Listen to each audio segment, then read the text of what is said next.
Assalamualaikum warahmatullahi wabarakatuh. Jadi kali ini penulis ingin bahas soal rekomendasi oli pabrikan ya. Jadi penulis temukan itu bahwa 99% lebih pemilik kendaraan bermotor, pemilik motor, kita bahas soal motor aja yang paling gampang, itu tidak memenuhi anjuran. Jadi entah mengapa ya orang Indonesia itu nggak sadar bahwa walau mereka itu sudah merasa mengikuti anjuran, sebenarnya mereka itu tidak mengikuti anjuran. Yang sering penulis bahas itu ya soal periode ganti oli. Kalau periode ganti olinya sepeda motor itu 6.000 km nggak dituruti, ya itu sesuatu yang normal lah ya. Jadi walau ganti olinya harusnya 6.000 km, tapi konsumen melakukannya tiap 2.000 km. Ya padahal olinya sebenarnya sudah hitam legam di 1.000 km. Kalau yang itu wis kita anggap nggak apa-apa lah ya, nggak apa-apa. Ganti oli lebih sering dari yang direkomendasikan itu adalah sesuatu yang ya aman lah, baik untuk sepeda motor. Ya walau kita abaikan juga dari sisi itunya ya, kondisi olinya sebenarnya kalau pakai oli pabrikan ganti tiap 2.000 km itu sudah telat, harusnya tiap 1.000 km. Terus yang berikutnya adalah dari sisi tipe olinya. Untuk tipe oli ini penulis sebelumnya sudah cerita ya. Untuk motor Honda itu sudah melakukan pengujian bahwa kalau menggunakan oli 10W30 performa motornya sekian, oli 20W40 performanya sekian. Kalau nggak salah 10W30 versus 20W40 ya. Kalau salah ya wis penulis sertakan saja ujinya. Tapi yang jelas rekomendasi Honda itu berdasarkan uji itu. Ya tentu kita berasumsi baik ya. Kita berasumsi bahwa Hondanya ini nggak korup ya, karena ya tahu sendiri lah, akhir-akhir ini ketahuan bahwa selama beberapa dekade terakhir terjadi korupsi besar-besaran di dalam badan atau lembaga atau ya pabrikan otomotif ya. Jadi dari pabrikannya sendiri curang, terus dari karyawan-karyawannya juga curang, karyawan curang ke bosnya, pabrikan satu curang ke pabrikan lainnya. Jadi ya akhir-akhir ini banyak isu, banyak kabar kecurangan ya. Jadi ujinya diakali, ujinya dimanipulasi gitu ya. Yang aslinya nggak lulus jadi lulus. Mobil yang secara standarnya nggak lolos gitu ya, ujung-ujungnya dipotong-potong, dirapi-rapikan biar bisa lulus uji keselamatan. Nah penulis nggak tahu apakah untuk apakah untuk uji uji oli ini dari Honda juga melakukan kecurangan atau tidak ya, nggak tahu ya, entah apakah jujur atau tidak.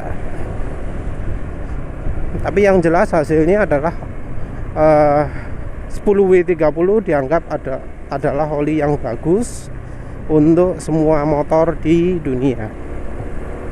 Hasilnya begitu.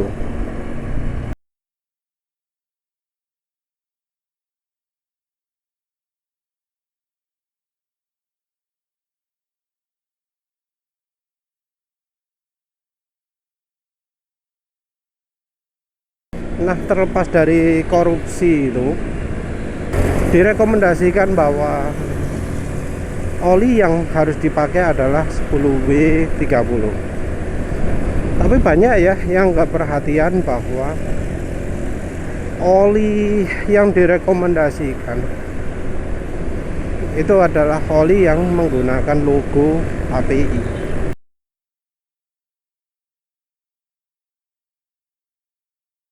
Dan penulis yakin 99% lebih dari pemakai motor di Indonesia itu nggak pakai oli yang ada logo API-nya.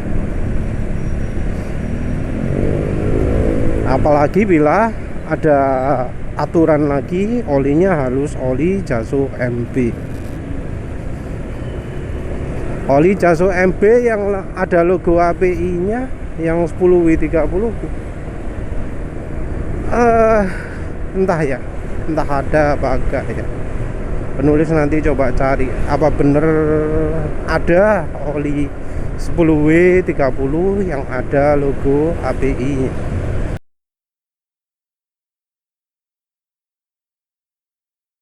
Kalau orang-orang itu pede semua ya, termasuk orang-orang yang di grup oli, walau olinya itu nggak ada logo API-nya, pede banget olinya itu sudah lulus uji semacam uji API.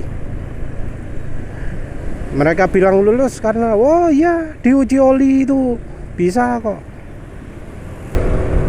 diuji oli bisa, padahal ya uji oli mereka itu bukan uji yang dilakukan oleh API gitu. Cik wani-wani nih ngomong bahwa ujinya itu sudah sama dengan API, padahal uji yang mereka lakukan itu sama sekali beda dari yang dilakukan API. Bisa jadi pun data bahkan untuk kekentalan itu caranya beda daripada yang dilakukan oleh API. Uji API itu ada uji shear stability, uji evaporation loss, no up, sequence 1, 2, 3, 4 mulai sembuh lah wis 8, 19, 13, 15 gitu.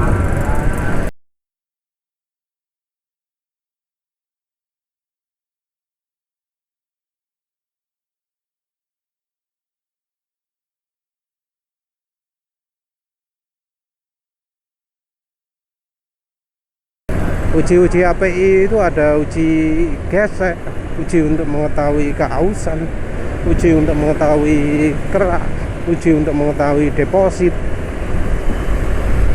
Jadi ujinya sudah lengkap sesuai dengan keadaan mesin yang sebenarnya. Uji API itu jadi andalan karena ujinya dilakukan berdasarkan mesin beneran. Jadi nggak sekedar simulasi saja. Mungkin ada yang ngomong Jaso itu kan sudah mas, Jaso itu kan indikasi juga. Jaso itu bukan merupakan indikasi kemampuan oli. Jadi Jaso itu tidak mengindikasikan kualitas oli. Bahkan ada keterangan di dokumennya Jalos ya, dan pengeluar Jasonya itu yang menyebutkan bahwa dari pabrikan olinya tidak boleh ngomong bahwa Jaso itu adalah bukti kualitas.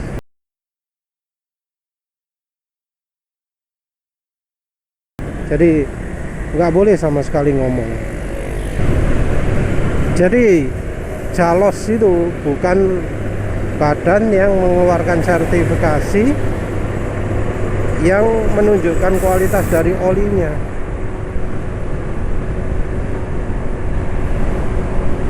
Yang dari SNI pun ya, menurut penulis juga bukan. Karena apa? Karena SNI itu cuma mengukur oli apakah sesuai dengan keterangan di bungkus. Jadi apakah benar olinya itu oli untuk motor, apakah benar ada aditifnya, apakah benar kekentalannya sesuai dengan tulisan di bungkus. Udah itu aja. Dan itu pun nggak ada kontrol ya, nggak ada kendali. Seandainya produknya di suatu saat kualitasnya turun, itu sudah bukan bagian dari SNI lagi, sudah nggak ada polisinya lagi. Walau nanti kualitasnya turun, yang penting sertifikatnya udah keluar untuk produksi sampai tahun sekian, dari sekian sampai tahun sekian gitu ya. Jadi nggak ada ya standar yang setara API ya, yang bisa dipakai seperti API.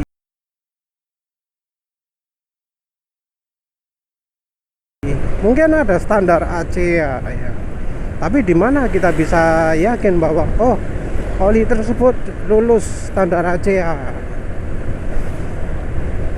Kalau Dexos ya makin sulit lagi. Mana ada oli Jaso MB yang lulus Dexos?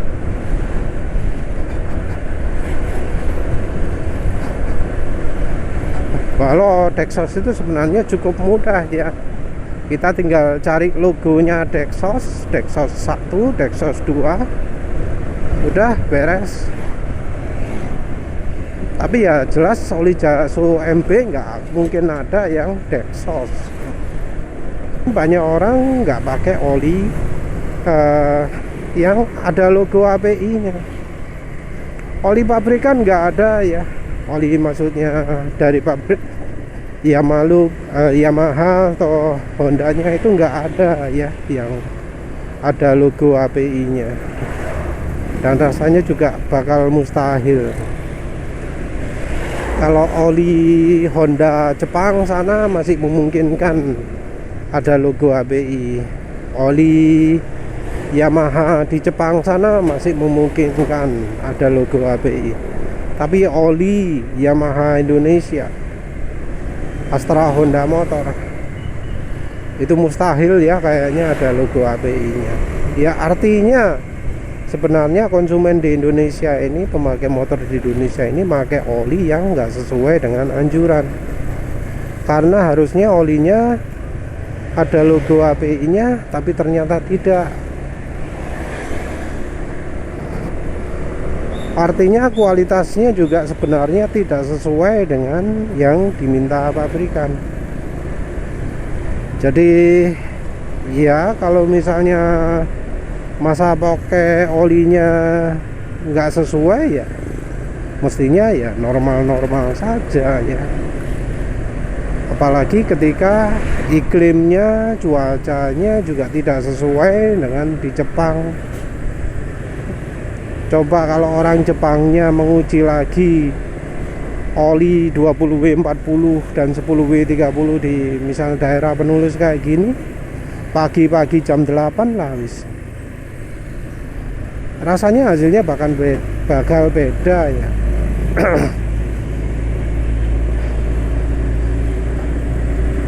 Rasanya hasilnya nggak akan sama. Apa maneh? Ya wes lah itu saja. Jadi ya ironinya ya, walau banyak orang yang ngomong pakai oli harus sesuai rekomendasi pabrikan ya, tapi masalahnya oli pabrikannya sendiri tidak sesuai rekomendasi mereka. Oli-oli yang direkomendasikan mekanik-mekanik itu juga tidak sesuai dengan rekomendasi dari pabrikan. Jadi ya wajar bila kemudian kualitas mesin di Indonesia terasa jadi sangat buruk gitu ya, karena olinya saja nggak layak pakai. Kalau misalnya mesinnya itu kualitasnya buruk sekali, kalau olinya kualitasnya baik, maka mesin masih tetap awet ya. Mesin buruk bisa dibantu oleh oli mesin yang baik. Tapi sebaik-baik kualitasnya mesin itu nggak akan kuat melawan oli. Kalau olinya buruk, dijamin mesin ini nggak awet, walau kualitas komponennya pakai yang super sangat mahal. Ya wis, itu saja. Terima kasih sudah menonton. Assalamualaikum warahmatullahi wabarakatuh.